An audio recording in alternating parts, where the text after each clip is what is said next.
Shalom, haleluya. Shalom. Ini shalomnya agak berat saudara, apalagi banyak pergumulan malam hari ini. Shalom, haleluya. Puji Tuhan, kita sudah memasuki bulan yang ketujuh saudara, semua karena kasih anugerah Tuhan. Dan di bulan ini kita akan membahas banyak tentang membentuk pribadi yang unggul. Itu tema yang akan kita bahas sepanjang bulan ini.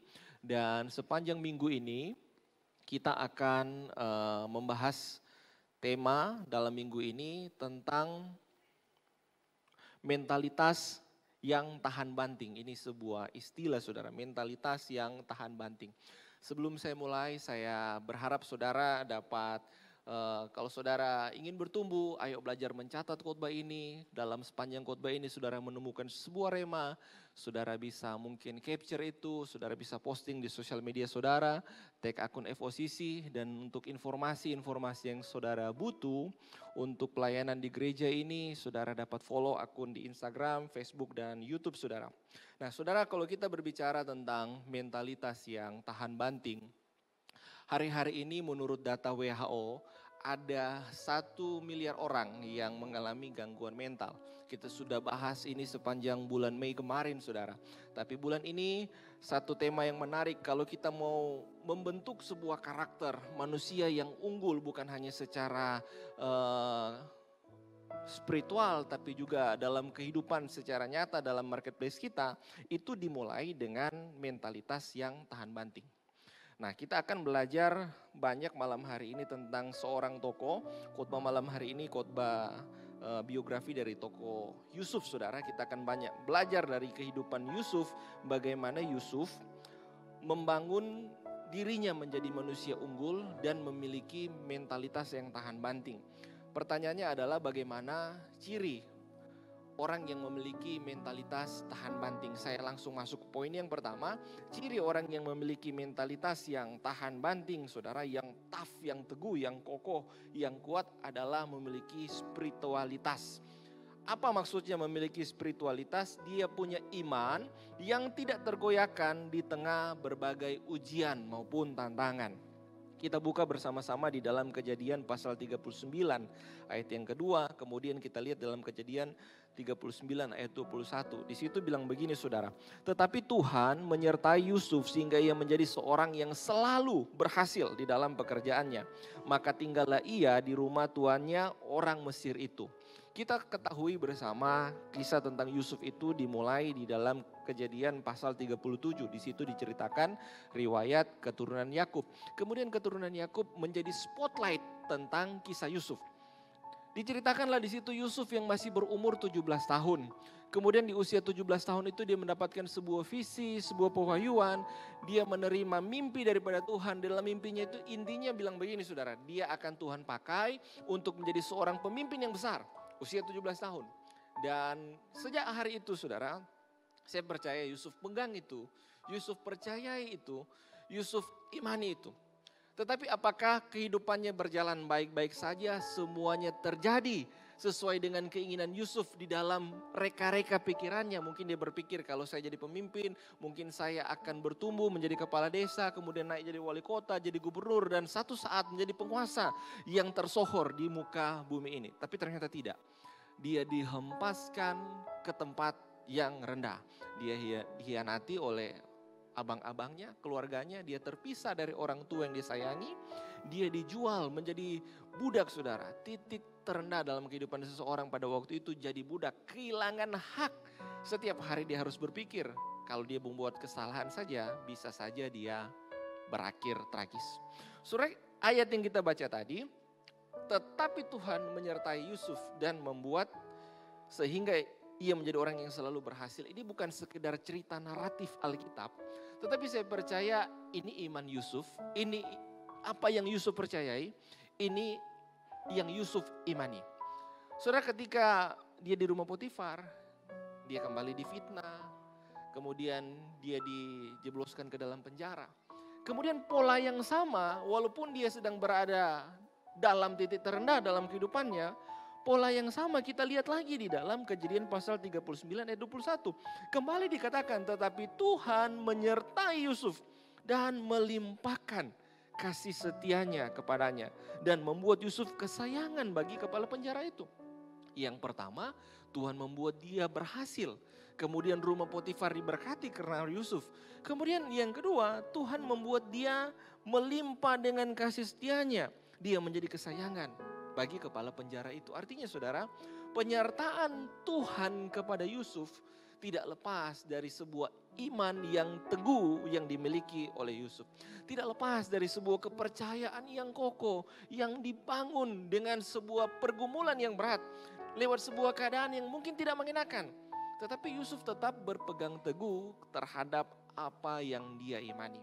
Jadi ini bukan hanya sekedar ayat bacaan yang ketika saudara baca seperti sebuah narator menceritakan sebuah kisah. Tetapi pada waktu itu saya percaya ini iman yang dimiliki Yusuf.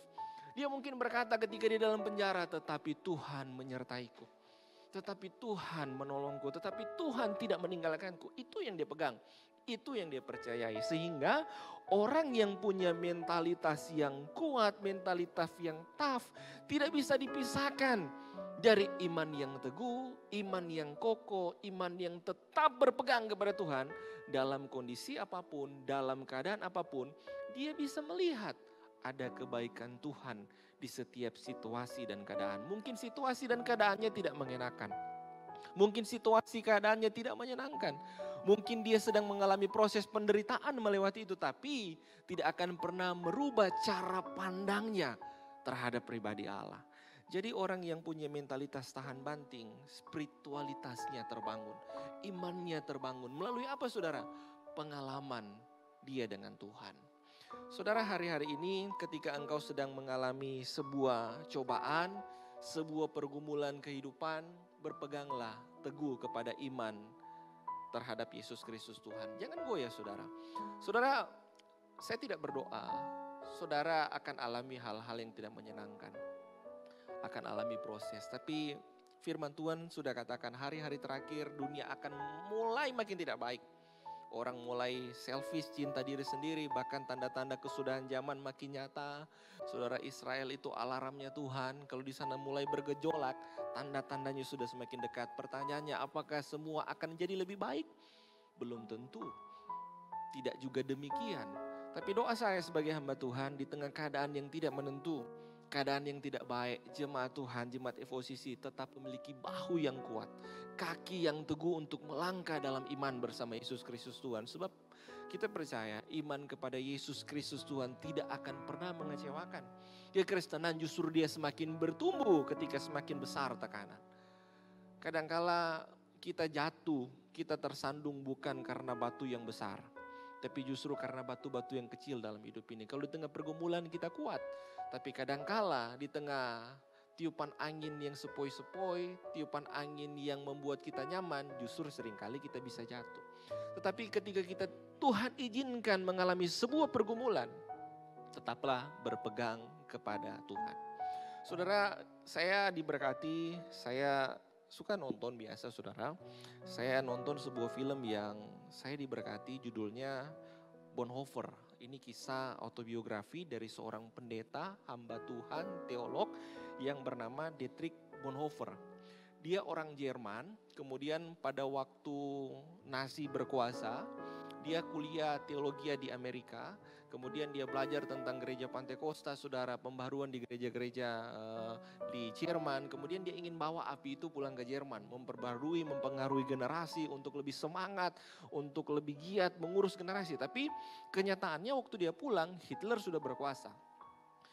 Yang berjalannya waktu di era Nazi pada waktu itu, Jerman berubah saudara.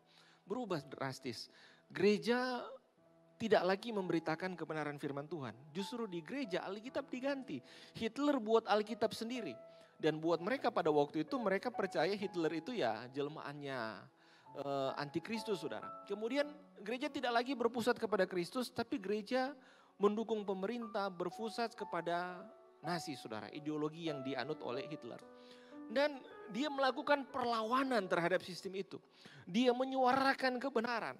Satu momen dia diizinkan berkhotbah saudara, dia sudah diperingatkan seniornya kalau khotbah enggak usahlah terlalu radikal, ya netral-netral saja, jangan sampai menyinggung pemerintah, jangan sampai menyinggung Nazi. Tetapi apa yang dia khotbahkan saudara? Dia khotbah tentang Kristus.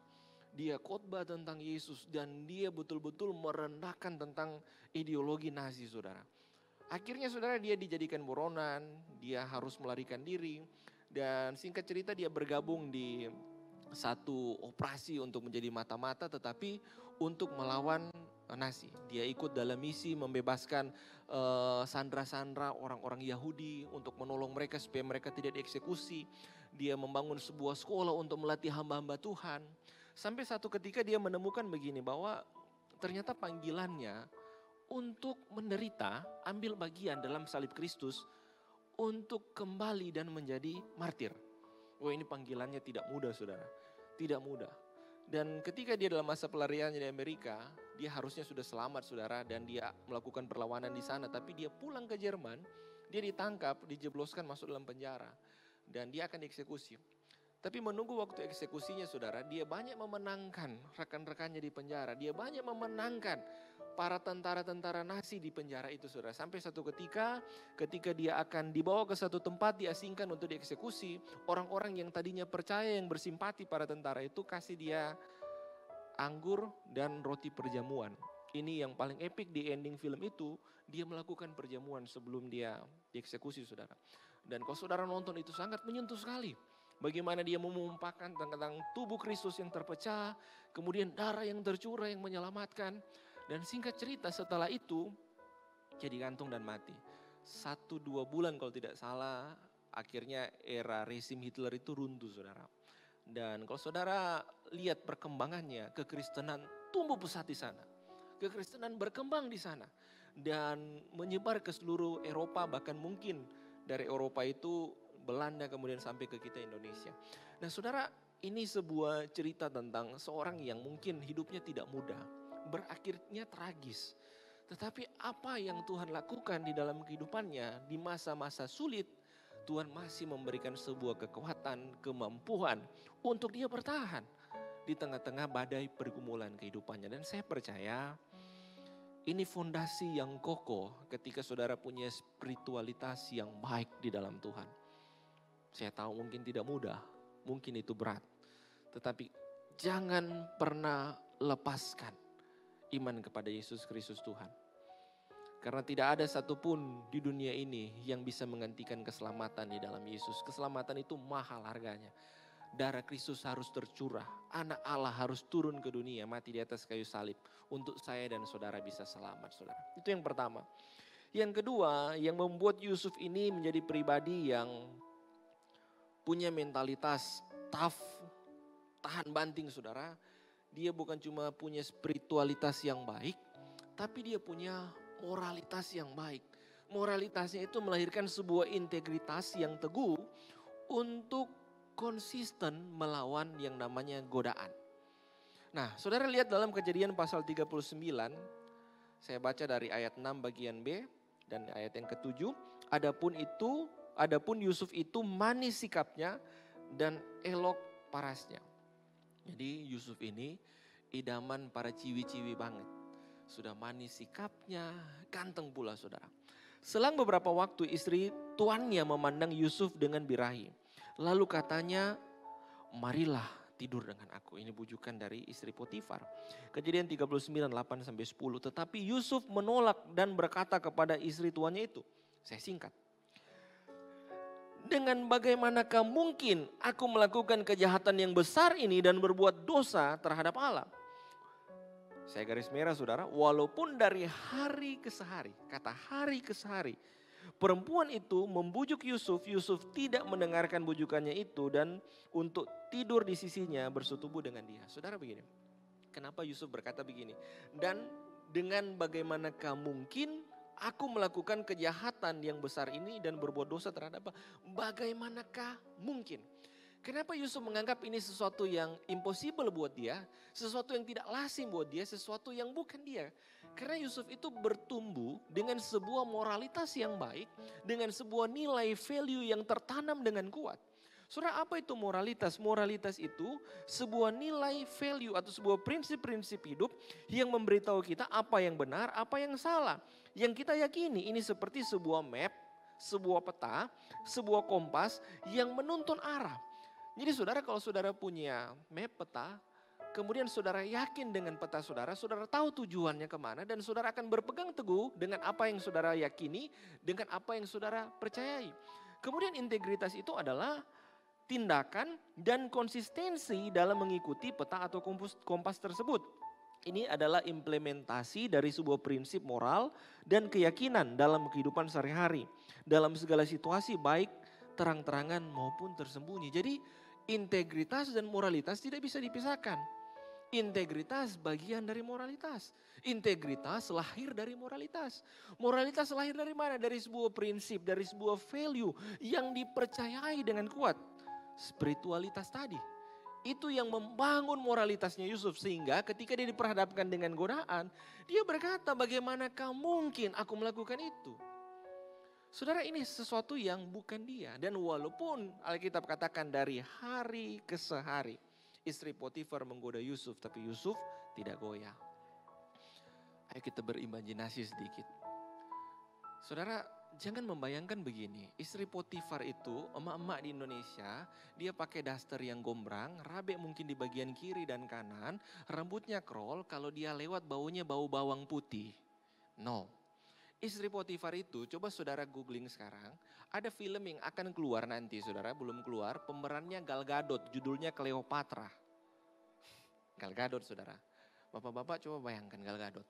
Dia pakai wajah wanita Mesir, dia sangat anggun, terawat, Anda belum kenal skincare, Mesir sudah kenal, parfum belum ada, di Mesopotamia, di Mesir ditemukan parfum itu dan mereka sudah pakai saudara.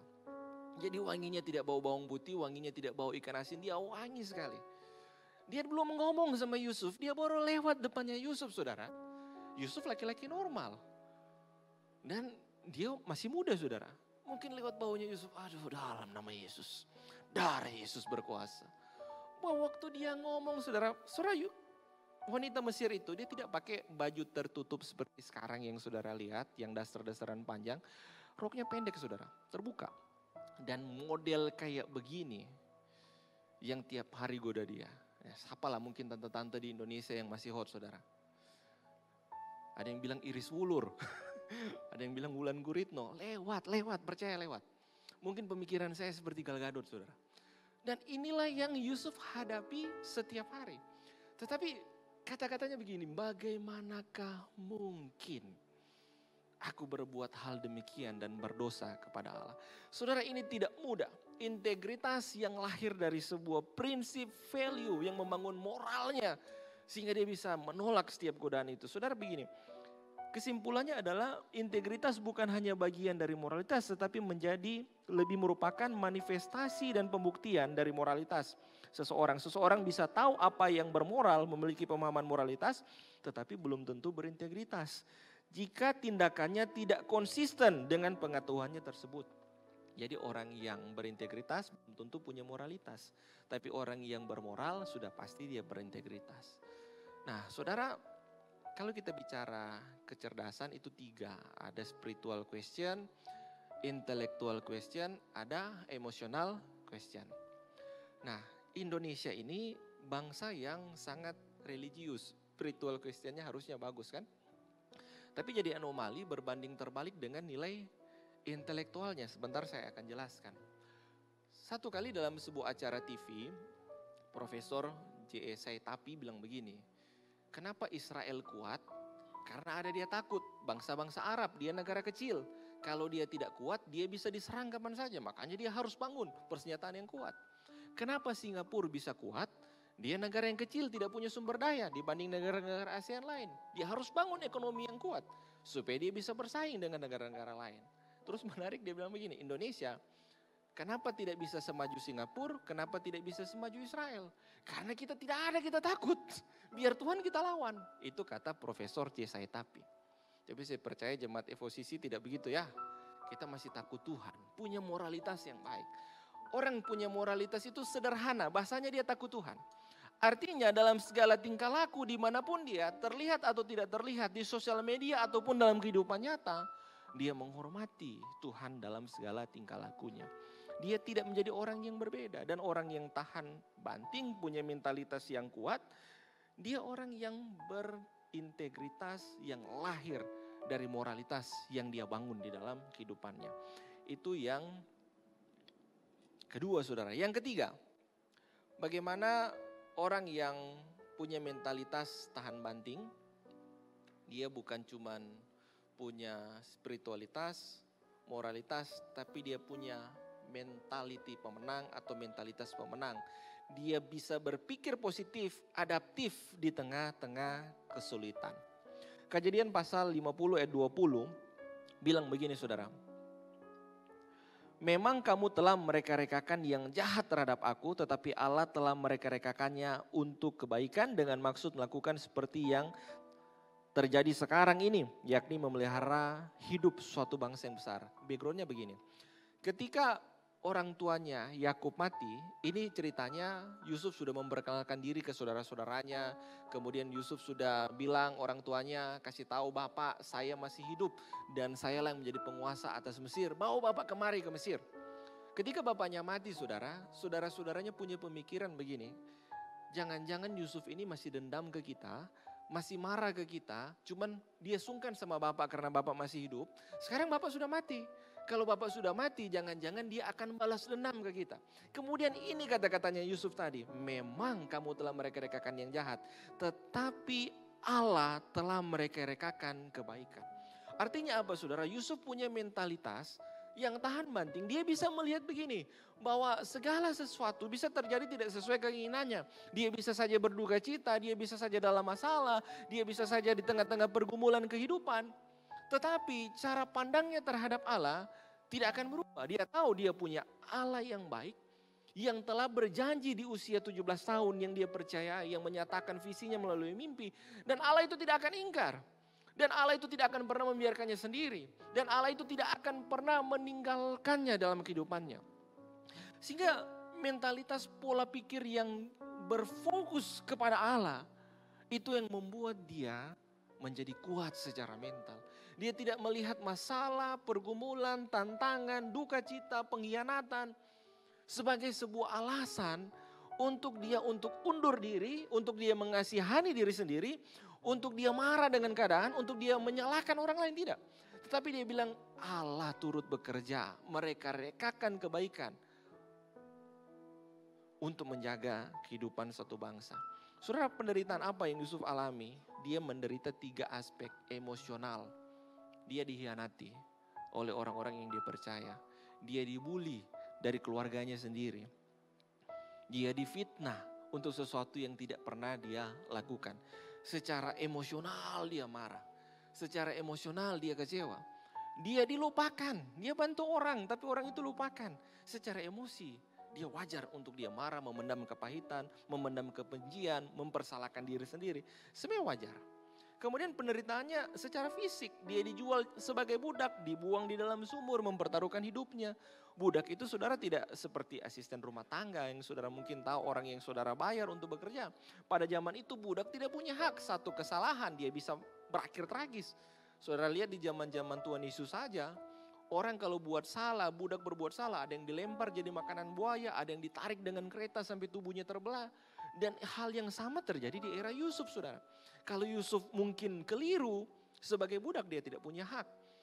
Nah, kemudian penderitaan psikologis, terpisah dari orang yang dia sayangi, terpisah dari kampung halamannya. Saudara, ini penderitaan yang komplit yang dimiliki, alami oleh Yusuf. Tapi apakah itu menjadi sebuah fokus, yang menjadi sebuah alasan untuk membuat mentalnya down? Tidak. Tapi itu jadi sebuah pijakan untuk dia melompat lebih tinggi, untuk dia naik lebih tinggi bersama dengan Tuhan. Saudara, saya catat begini, bahwasannya seringkali ketenangan itu tidak hadir ketika kita jauh dari masalah. Saudara mungkin lagi dalam problem hari-hari ini.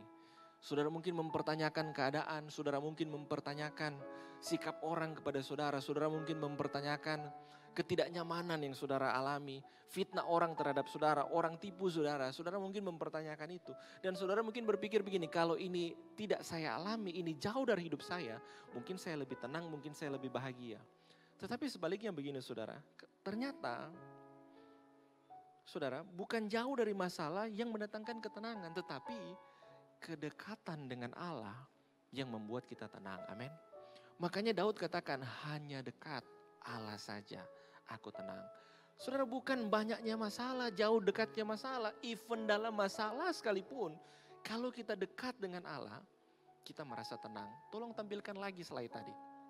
Saudara, kenapa saya ambil backgroundnya pesawat? Kalau kita lihat pesawat di langit, terlihat kecil, karena jauh. Kadangkala itu juga hubungan kita dengan Tuhan. Kalau kita lagi jauh dari Tuhan, seolah-olah kita melihat Tuhan itu kecil dan masalah jauh lebih besar, tantangan jauh lebih besar, pergumulan jauh lebih besar. Karena kenapa saudara? Kita yang jauh daripada Tuhan. Tapi kalau ketika kita dekat dengan Tuhan, kita akrab dengan Tuhan, kita intim dengan Tuhan, maka yang kita lihat tidak lagi jauh tetapi berubah, ternyata dekat. Dan kita bisa melihat Tuhan itu besar, Tuhan itu berkuasa, Tuhan itu ajaib, Tuhan itu penuh dengan kasih karunia. Sehingga masalah yang tadinya kita lihat besar, itu menjadi kecil. Pertanyaannya saudara, ada di mana sekarang? Lagi dekatkah atau sedang menjauh? Yang pasti saya mau bilang begini, bukan Tuhan yang menjauh. Tidak pernah Tuhan yang menjauh. Kalau kita yang lagi jauh, ayo mendekat. Ayo kembali ke Tuhan. Dekat dengan Dia supaya engkau kuat, mentalmu tetap terjaga, tetap sehat secara emosional di dalam Tuhan. Karena Dia yang memelihara tubuh, jiwa, bahkan rohmu saudara. Itu yang ketiga. Jadi 3 hal. Yang pertama spiritualitas, yang kedua moralitas, yang ketiga mentalitas. 4. Ada 15 poin malam hari ini. Yang keempat saudara, Yusuf itu punya intelektualitas. Ini menarik. Dia punya intelektualitas, suatu kebijaksanaan, marifat, hikmat daripada Tuhan, kepekaan dalam mencari pemecahan masalah. Lihat di dalam Kejadian 41 ayat 38 sampai 39, ini perkataan Firaun. Lalu berkatalah Firaun kepada para pengawalnya, mungkinkah kita mendapat orang seperti ini, seorang yang penuh dengan roh Allah? Kata Firaun kepada Yusuf, oleh karena Allah telah memberitahukan semuanya itu kepadamu, tidaklah ada orang yang demikian berakal budi dan bijaksana seperti engkau. Jadi salah satu alasan Yusuf diangkat menjadi penguasa atas Mesir, karena Yusuf itu punya intelektualitas yang baik. Dia dipenuhi dengan roh Allah, bukan hanya kecerdasan konoktif saudara ya. Yang buat dia bisa jadi problem solver, memecahkan masalah, mengambil keputusan. Tetapi ada hikmat, marifat yang daripada Tuhan yang membuat Yusuf itu jadi orang yang punya intelektual yang baik. Yang membuat dia jadi orang yang ahli di bidangnya. Apa bidangnya? Dia bisa menafsirkan mimpi, hikmat dari Tuhan, kemudian dia bisa membuat suatu perencanaan. Sehingga pada waktu itu bukan cuma Mesir, tapi kalau saudara baca seluruh dunia tertolong oleh karena Yusuf. Ini bukan bicara tentang kisah Yusuf sebenarnya saudara, ini bicara tentang satu bangsa. Diselamatkan oleh satu pribadi lewat Yusuf. Yusuf menolong seluruh dunia supaya tidak kelaparan. Dia punya marifat hikmat daripada Tuhan. Saudara, hikmat itu datangnya dari mana? Amsal katakan permulaan hikmat ialah dari takut akan Tuhan. Nah, saudara kita lihat rata-rata IQ, ini ASEAN ya, kita tidak usah ambil terlalu besar. ASEAN aja dulu. Di ASEAN itu saudara, kita urutan 11. Bayangkan kita masih di bawahnya Timur-Timur. IQ rata-rata di Indonesia itu 78,49%. Kalau saudara nonton TikTok, pertanyaan-pertanyaan umum ke anak-anak SMA sekarang, apalagi makin turun-turun ke bawah, mereka tidak bisa jawab, ini pertanyaan-pertanyaan pengetahuan umum. Nah, kita punya visi generasi emas, tapi hari-hari ini kita bergumul dengan tingkat pendidikan masyarakat kita yang rendah. Nah, ini menjadi sebuah tantangan buat kita gereja, bahwa anak-anak Tuhan kalau mau mereka punya mentalitas yang tahan banting, mereka pribadi unggul, mereka harus bangun kehidupan mereka secara intelektual. Bukan hanya sekedar degree atau gelar sarjana saudara, atau gelar magister, tetapi sungguh-sungguh kita belajar mengambil sebuah ilmu yang kita bisa menjadi ahli dalam satu bidang. Saudara, belajar itu tidak ada ukuran batas usia. Sampai hari ini Pak Gembala banyak belajar. Saya kalau ke rumahnya Pak Gembala, Bu Gembala, kadang-kala beliau lagi Zoom untuk sebuah materi belajar. Kalau saudara mau belajar tentang bangun-membangun, waduh beliau ahlinya. Mungkin degree-nya S2, tapi pengetahuannya mungkin melampaui profesor. Saya belajar teologi hari-hari ini, nonton podcast, baca buku, background saya hukum, tapi saya lagi tertarik di bidang psikologi dengan psikologi hari-hari ini saudara. Belajar tentang karakter orang. Kita harus terus belajar. Karena kenapa? Hikmat itu sumbernya dari pengetahuan, informasi. Kalau kita tidak punya bahan dasar informasi dan pengetahuan, hikmat itu tidak ada saudara. Bagaimana Tuhan memberikan pewahyuan kalau kita tidak punya informasinya, kita tidak punya sumber bahan dasarnya. Jadi saya mendorong generasi muda hari-hari ini, ayo belajar lebih banyak. Latih kemampuan, skill saudara lebih baik lagi. Supaya gereja Tuhan maju, bangsa kita jauh lebih maju. Ada orang yang IQ-nya saat ini paling tinggi di dunia. Namanya itu Yong Hon Kim, orang Korea Selatan, bukan utara ya. IQ-nya itu saudara 276. Dalam sebuah wawancara ditanya, apa yang membuat Anda begitu pintar? Jadi manusia terpintar di dunia. Kemudian secara deklarasi yang luar biasa, dia buat postingan di X. Dia bilang sebagai orang yang paling tinggi IQ-nya di dunia hari ini, dia deklarasikan begini, I believe that Jesus Christ is God, the way and the truth and the life. Jadi dia deklarasikan itu. Tadi saya buka lagi, saudara, ternyata dia buat video untuk menjelaskan pernyataannya. Nah, saudara ini orang terpintar di dunia, jadi tidak heran kalau dia bisa pintar karena iman yang dia percayai. Karena takut akan Tuhan yang dia pegang. Kalau saudara mau punya IQ yang tinggi, ayo percaya kepada Tuhan. Ayo mulai takut akan Tuhan. Tapi kalau saudara IQ 78, jarang saat teduh, malas masuk gereja. Tapi kalau masih hidup hari ini, Tuhan Yesus baik. Amin saudara, Tuhan Yesus baik. Mungkin tidak semua kita bisa sampai IQ 200. Tapi paling tidak walaupun kita masih 70 up lah. Mulailah dengan takut akan Tuhan. Mulailah, itu modal bagus, modal bagus. Ada banyak anak-anak yang saya kenal di tempat ini, saya kurang lebih ada 15 tahun terakhir berinteraksi dengan pemuda remaja yang saya melihat mereka sederhana, biasa-biasa, tapi dengan takut akan Tuhan, setia melayani. Tuhan angkat hidupnya. Kalau mungkin lihat dia tidak pintar-pintar sekali, tetapi ada banyak dari mereka yang Tuhan pakai, bisa melayani, bahkan jadi berkat, bahkan bisa memberkati pelayanan. Dari anak-anak yang sederhana, saudara. Saya mau bilang takut akan Tuhan itu modal bagus. Itu modal bagus untuk engkau mulai sebuah kesuksesan. Itu yang keempat. Yang kelima, yang terakhir. Yusuf ini bukan hanya spiritualnya bagus, moralitasnya bagus, intelektualnya bagus, kemudian mentalitasnya bagus, tapi Yusuf ini sosialitasnya bagus. Dia itu memberikan sebuah pengampunan dan punya kemampuan untuk membangun sebuah hubungan yang baik. Untuk merekonsiliasi sebuah hubungan yang rusak tadinya.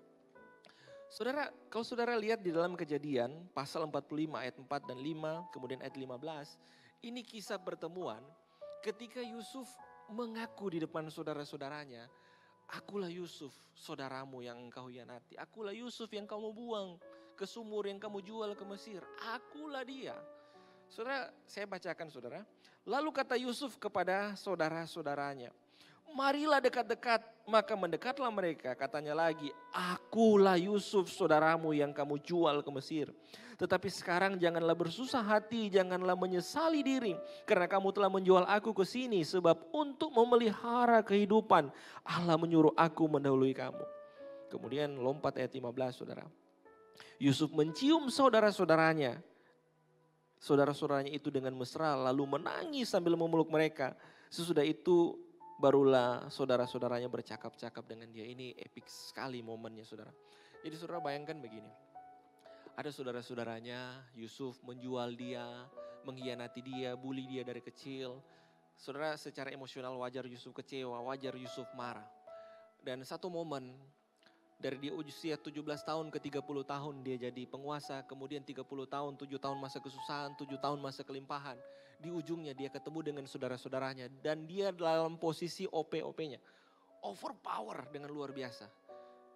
Saya mau tanya ke saudara, kalau saudara jadi saudaranya Yusuf, saudara sudah hianati orang, saudara sudah jual orang, saudaramu sendiri, saudara sudah kecewakan sekecewa-kecewanya orang, kemudian saudara satu sisi ketemu dengan dia, dengan derajat yang jauh berbeda, dia lebih tinggi jauh dari saudara. Kira-kira saudara masih berani enggak tatap matanya? Saudara masih berani enggak lihat mukanya? Saudara pasti akan tertunduk. Saya balik sekarang. Kalau saudara yang jadi Yusuf, saya yang jadi saudara yang mengkhianati saudara. Saya yang menjadi saudara yang menjual saudara. Dan saudara punya power yang luar biasa, otoritas yang luar biasa. Kemudian saya datang dengan segala kekurangannya saya, bahkan saya dituduh sebagai penjahat pada waktu itu di depan saudara. Apa yang saudara lakukan? Saya ramas-ramas kak. Memang saya kasih hancur, saya balas memang.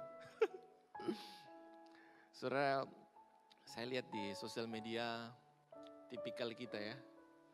Kita suka sekali menjudge, menghakimi. Kalau terjadi sesuatu yang mungkin keliru, yang salah. Kalau ada mungkin perseteruan antara orang satu dengan lain, kemudian viral. Laporkan, pidanakan. Terus tiba-tiba diposting damai, orangnya berjabat tangan. Wah kenapa damai, jangan mau damai, harusnya diproses. Saudara, kadangkala kita tidak mencerminkan sifat sebagai anak-anak Allah. Anak-anak Allah, mereka yang membawa damai di dalam hidup ini. Murid-murid Tuhan Yesus, mereka yang membawa damai di dalam dunia ini. Saudara, tidak mudah memang melepaskan pengampunan, menyatakan kasih untuk orang yang membenci, menganiaya kita. Tetapi itu yang Yusuf praktekkan. Kalau kisah ini mungkin difilmkan, ini lebih epik dari kisah Sainuddin dan Hayati. Kalah aktingnya Herjunot Ali ketika Yusuf bilang, aku Yusuf yang kau hianati, aku Yusuf yang kau jual, aku Yusuf yang kalian akan bunuh itu. Dan kemudian adegan itu dia turun dari tatanya, dia lepaskan jubah kebesarannya, dia dekati saudara-saudaranya, kemudian dia peluk, menangislah bersama-sama mereka. Wah itu epik sekali, itu epik sekali. Dan itulah kekristenan. Dan itulah murid-murid Kristus, seperti itu. Saudara Nelson Mandela, dia pernah menang Nobel perdamaian karena dia membawa suatu value yang luar biasa untuk negara Afrika Selatan. Ada perselisihan kulit hitam dan kulit putih. Dia mengalami ketidakadilan, 27 tahun dia dipenjara karena dituduh melakukan sabotase, jadi musuh negara. Dan satu ketika dia keluar dari penjara, kemudian secara politik dia bisa jadi presiden. Secara manusia dia bisa balas musuh-musuh politiknya. Tapi apa yang dia lakukan? Dia merangkul kaum kulit putih. Dia menyatakan kasih. Dia membawa suatu perdamaian sehingga dia dianugerahi sebuah Nobel. Berapa waktu setelah dia jadi presiden, mereka makan di suatu rumah makan. Tempatnya disterilkan, tapi tidak mengusik para tamu yang sedang makan. Dia masuk bersama para penjaga. Kemudian ketika mereka akan makan, di hadapan Presiden Nelson ada seorang yang tubuh besar, namun dia sangat terlihat ketakutan. Tubuhnya berkeringat, tangannya gemetar. Dia tidak sanggup untuk mengunyah roti yang ada di depannya. Minum pun tangannya bergetar. Kemudian Nelson Mandela terus menatap orang itu. Kemudian bawahannya, orang-orang di sekelilingnya bertanya, Pak Presiden, apakah Pak Presiden mengenal orang itu? Ya, saya mengenalnya dan saya tidak akan pernah lupa wajah itu. Panggil dia untuk makan, semeja dengan kita. Ketika dipanggil makan, orang itu tidak bisa berdiri dari tempat duduknya. Lututnya terasa begitu berat goyah. Ketika didudukkan, Nelson Mandela bercerita, ketika saya di penjara, saya pernah ada di ruang isolasi. Saya dikasih makan yang terbatas dan bapak ini adalah sipirnya. Dan setiap kali saya mau makan, saya mengambil makanan di seberang sana, mohon maaf saudara. Dia kencingi saya, makanan dan kepala saya. Bertahun-tahun dia lakukan itu. Wah, kalau saudara jadi sipir itu, saudara mungkin akan berpikir, selesai saya hari ini, selesai. Mungkin para pengawalnya pas pampresnya bilang, ketua, perintah ketua. Kita eksekusi hari ini. Tapi apa kata-kata Nelson Mandela? Jauh sebelumnya, saya telah memaafkan Bapak. Saya telah mengampuni Bapak. Saya tidak akan bisa jadi presiden kalau saya tetap menyimpan kepahitan, kebencian, dan dendam. Saya akan tetap terpenjara walaupun tubuh saya di luar. Itu dia bilang kata-katanya, saudara. Itu yang dilakukan Nelson Mandela. 27 tahun dia di penjara, diperlakukan tidak adil. Tapi dia mampu melepaskan pengampunan. Kristus pun lakukan hal yang sama. Saya dan saudara duduk di sini, saya dan saudara adalah produk dari pengampunan Kristus. Kalau kita nonton The Passion of the Christ, kita marah dengan tentara-tentara Romawi itu. Tapi sesungguhnya setiap luka di tubuh Kristus itu kita pelakunya. Dosa-dosa kita yang dipikulnya, kesalahan kita yang dipikulnya. Tetapi apa yang Kristus lakukan? Dia mengampuni saya dan saudara. Makanya saya bilang, orang yang mentalitasnya tahan banting, dia unggul, bukan kuat dan gagahnya, tapi karena Kristus yang ada di dalam dia, kasih Kristus yang ada dalam hatinya, yang memampukan dia untuk mengampuni. Hal yang sama yang Kristus lakukan untuk saya dan saudara, harusnya sebagai pengikutnya, saudara mampu untuk melepaskan pengampunan. Amin. Tidak mudah, berat. Itulah ujian mental sesungguhnya ketika dagingmu, egomu dikoyakan. Tetapi itulah puncak kemenangan engkau sebagai seorang pengikut Kristus. Khotbah yang mahal. Akhir bulan kemarin, ada anak-anak di satu kecamatan Cidahu. Mereka lagi memuji menyembah Tuhan. Ada orang masuk terobos. Kemudian langsung memecahkan kaca, lempar batu, maki-maki mereka. Anak-anak tidak bersalah. Anak-anak yang masih innocent. Dimaki-maki, ditunjuk-tunjuk. Tempat mereka dirusak, mereka harus pergi dengan keadaan takut, mereka trauma. Saudara, ini menyakitkan hati untuk kita minoritas di bangsa ini. Tetapi sebagai pengikut Kristus, inilah sebuah kesempatan untuk kita menyatakan kasih. Dan saya bilang ada khotbah paling mahal yang dilakukan oleh pemilik villa itu sepanjang tahun ini yang saya lihat. Ketika Gubernur Jawa Barat kasih sumbangan 100 juta, apa yang ibu itu lakukan? Dia kembalikan untuk masyarakat yang merusak tempatnya, untuk membangun rumah ibadah mereka, supaya tidak ada rumah ibadah yang rusak, supaya tidak ada rumah ibadah yang tidak layak, harus layak. Itu pengikut Kristus. Itulah pemurid-murid Kristus. Mereka punya mental tahan banting. Mereka punya mental yang tahan uji meskipun dianiaya. Meskipun alami ketidakadilan. Tapi itu merupakan satu kesempatan untuk menyatakan kasih. Amin, saudara. Saya tidak tahu apa yang akan terjadi ke depan. Makin sulit bisa jadi. Tapi saya percaya di tengah-tengah kesulitan, harusnya iman kita makin kuat. Amin. Harusnya kita makin kokoh percaya sama Tuhan. Makin teguh. Percayalah, dia tidak pernah tinggalkan. Dia selalu ada bersama-sama kita. Amin.